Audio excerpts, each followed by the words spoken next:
नमस्कार, जनप्रवाद सुपरफास्ट में आपका स्वागत है। मैं हूं हेमेंद्र सिंह। नजर डालते हैं आज की सुर्खियों पर। 48,000 करोड़ के तेजस लड़ाकू विमान खरीदने का आज होगा सौदा। 83 तेजस विमानों से और बढ़ेगी भारतीय वायुसेना की ताकत। बेंगलुरु में आज से एशिया के सबसे बड़े एरो इंडिया शो की शुरुआत। एरो शो के जरिए भारत दुनिया को दिखाएगा अपनी ताकत। बजट सत्र के तीसरे दिन आज राज्यसभा की कार्रवाई शुरू। किसानों के मुद्दे पर चर्चा के लिए अड़ा हुआ है विपक्ष। संसद में किसान आंदोलन के मुद्दे पर चर्चा के लिए सरकार तैयार। विपक्ष को 10 घंटे की जगह 14.5 घंटे का मिला वक्त। कांग्रेस, बीएसपी, सीपीआई, टीएमसी और डीएमके का राज्यसभा को नोटिस। बजट सत्र में किसान आंदोलन पर सस्पेंस ऑफ बिजनेस का दिया हवाला। हरियाणा के जींद और रोहतक में राकेश टिकैत की महापंचायत। आज टिकैत के स्वागत के लिए ग्रामीणों ने मंगवाए कई कुंटल फूल। कृषि कानूनों के खिलाफ सरकार पर दोबारा दबाव बनाने में जुटे किसान। कुंडली बॉर्डर पर बीते 5 दिनों में दोगुनी हुई किसानों की तादाद।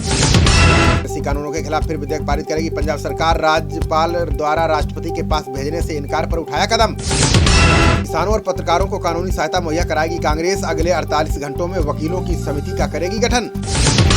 मध्य प्रदेश के कृषि मंत्री कमल पटेल रखेंगे 1 दिन का उपवास। बोले किसान आंदोलनकारियों को सद्बुद्धि आए इसलिए लिया फैसला। 26 जनवरी को दिल्ली में हुए बवाल पर सुप्रीम कोर्ट में सुनवाई आज। प्रदर्शनकारियों ने लाल किले पर फहराया था धार्मिक झंडा। अंतर्राष्ट्रीय पॉप स्टार रिहाना ने किसान आंदोलन को दिया समर्थन। बोली प्रदर्शन स्थल पर इंटरनेट बंद करने का फैसला है गलत।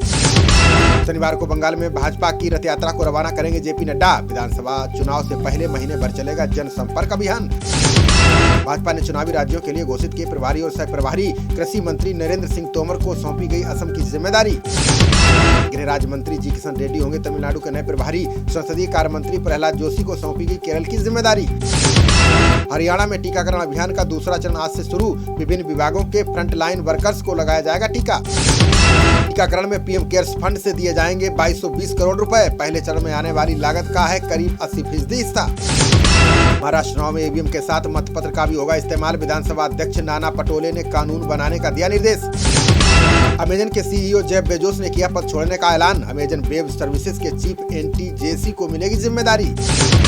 कोरोना के टीके पर केंद्रीय स्वास्थ्य राज्य मंत्री अश्विनी चौबे का बयान। कहा मुफ्त वैक्सीन देने का फैसला राज्य सरकारों का।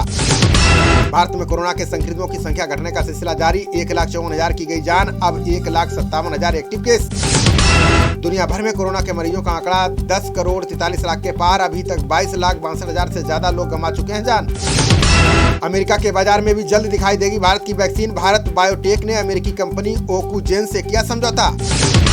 बिहार की नीतीश सरकार ने जारी किया बड़ा फरमान। गंभीर बवाल किया तो नहीं मिलेगी सरकारी नौकरी। नेपाल में सियासी संकट के बीच पीएम ओली का बड़ा कदम। प्रधानमंत्री ने आज बुलाई संवैधानिक परिषद की बैठक। केंद्र के बाद अब पेपरलेस बजट की तैयारी में योगी सरकार। ई कैबिनेट के लिए मंत्रियों को प्रशिक्षण देने की तैयारी। 4 मई से 10वीं की शुरू होगी सीबीएसई बोर्ड परीक्षा। 7 जून से शुरू होकर 11 जून को समाप्त होंगे 12वीं के पेपर। दिल्ली में जल्द शुरू होगी नर्सरी में दाखिले की प्रक्रिया। केजरीवाल बोले स्कूल के प्राध्यापकों से बात कर उठाएंगे कदम।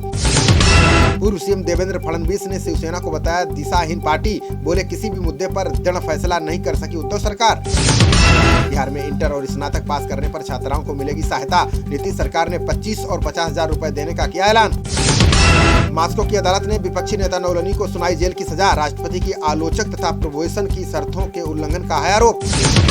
जम्मू कश्मीर के 25 और एयरटेल उपभोक्ताओं के डेटा में सेंध। हैकरों ने आधार समेत सभी जानकारियों को किया सार्वजनिक। यूपी में अगले 10 दिनों में शुरू होगी 6वीं से 12वीं की पढ़ाई। सीएम योगी ने अधिकारियों को सौंपी व्यवस्थाओं के आकलन की जिम्मेदारी। मंदिर निर्माण के लिए धन जुटाने में लगा कांग्रेस का एनएसयूआई संगठन। राष्ट्रीय कोषाध्यक्ष पवन बंसल बोले अभियान की नहीं है जानकारी। देश भर में 8 नए शहर विकसित करेगी केंद्र सरकार। शहरीकरण की जरूरतों को पूरा करने के लिए बनाया गया एक्शन प्लान। आप सांसद संजय सिंह के खिलाफ गैर जमानती वारंट जारी। एमपी एमएलए कोर्ट ने अभद्र भाषा के उपयोग मामले में की कार्रवाई। दिल्ली सरकार ने जनवरी महीने का जारी किया सीरो सर्वेक्षण।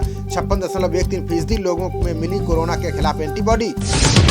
जयपुर भ्रष्टाचार निरोधक ब्यूरो ने आईपीएस को किया गिरफ्तार। आईपीएस मनीष अग्रवाल पर रिश्वत मामले में की गई कार्रवाई। टीएमसी छोड़ने वाले नेताओं को लेकर बीजेपी ने दिया बयान। कहा टीएमसी नेताओं को समूह में शामिल नहीं करेगी बीजेपी।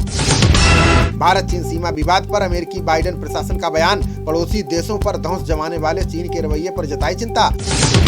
म्यांमार तख्तापलट मामले में संयुक्त राष्ट्र सुरक्षा परिषद की बैठक। सुरक्षा परिषद ने म्यांमार की स्थिति को लेकर बैठक में किया मंथन।